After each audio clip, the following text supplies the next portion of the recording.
প্রিয় ভিউয়ার্স, আসসালামু আলাইকুম। আজকে একটি অন্যরকম রেসিপি নিয়ে আপনাদের মাঝে হাজির হয়েছি।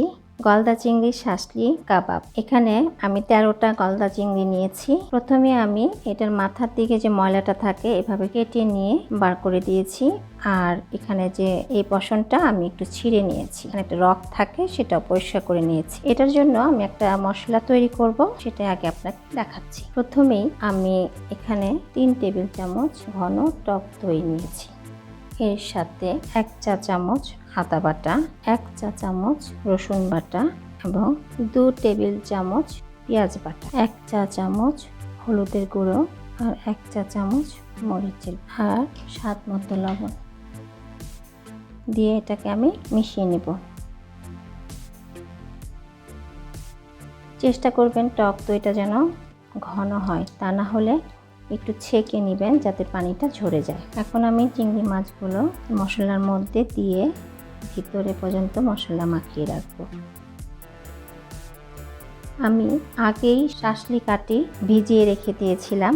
এগুলো মাখানো চিংড়িগুলো তুলে পিছন থেকে আমি একটু গেঁথে সোজা করে রাখবো। আমি দেখাচ্ছি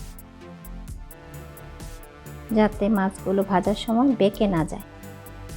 এইভাবে মাছগুলো চিকের মধ্যে থাকবে। আমি আরেকটা দেখিয়ে দিচ্ছি। মাছগুলোর পেছন সাইডে লেজে থেকে ভিতর দিয়ে ঢুকিয়ে তারপর মাথা দিয়ে বার করে দিবেন।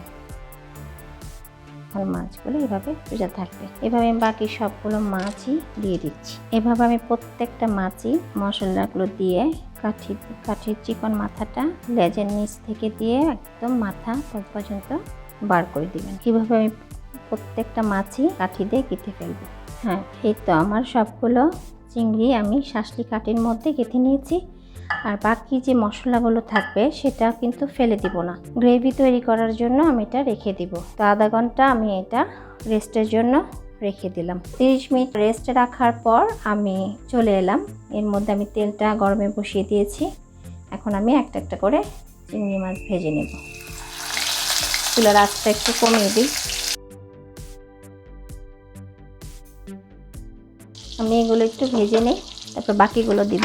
চিংড়ি মাছ খুব একটা সময় নেয় না, তাড়াতাড়ি ভাজা হয়ে যায়। দেখুন কি সুন্দর লাল লাল হয়ে গেছে। চুলার আঁচটা মিডিয়াম আঁচে রেখে দিবেন, একটু উল্টে পাল্টে একটু ভেজে নিন। এইভাবে উল্টে পাল্টে লাল করে ভেজে তুলে নেব। দেখুন কি সুন্দর লাল লাল হয়ে গেছে খোসাগুলো রেখে দেওয়ার কারণে। এভাবে আপনারা খোসাটা রেখে দিবেন, তাহলে দেখতেও খুব সুন্দর লাগবে। এখন আমি তুলে নিচ্ছি।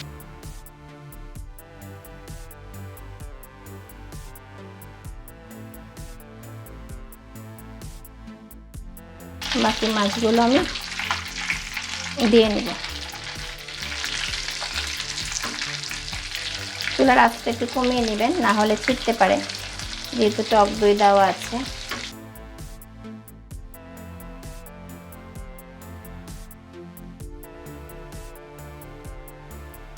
খুব বেশি সময় নেয় না এই মাছগুলো ফ্রাই হতে।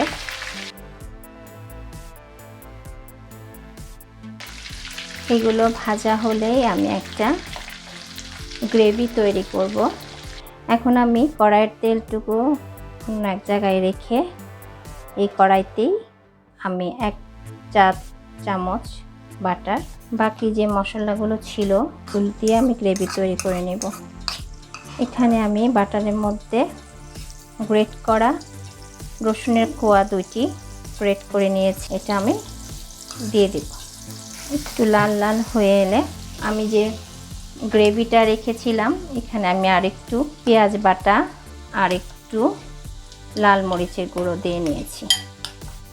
এটা আমি গ্রেভির জন্য তৈরি করে নেব। রসুনটা যখন খুব সুন্দর একটা গন্ধ ছেড়ে দিবে তখনই আমি এটা ঢেলে দিব। বেরেস্তার মতো একটু লাল লাল হয়ে যাক। এখন আমি এই সবটুকু মশলা দিয়ে দেব। একটু সামান্য পানি দিয়ে নিই। গ্রেভিটা আপনারা একটু ঝাল লবণ দেখে নেবেন। এভাবে কিছুক্ষণ কষানো হোক। কম তেলটা যখন ছেড়ে দিবে তখনই আমি এটা চুলার গ্যাসটা অফ করে দিব। এখন আমি সাজিয়ে পরিবেশন করে দেখাচ্ছি। এখন আমি চিংড়ি মাছের উপরে এই গ্রেভিগুলোকে দিয়ে দিব, বিছিয়ে বিছিয়ে সুন্দর করে দিয়ে দিব। তো তৈরি হয়ে গেল আমার শাসলিক চিংড়ি কাবাব। আশা করি রেসিপিটি আপনাদের ভালো লেগেছে। যদি ভালো লাগে তাহলে লাইক ও কমেন্ট করে জানাতে ভুলবেন না। আজ এই পর্যন্তই। আবার আসবো নতুন কোনো একটি রেসিপি নিয়ে আপনাদের মাঝে। সেই পর্যন্ত আপনারা সকলেই ভালো থাকেন। আল্লাহ হাফেজ।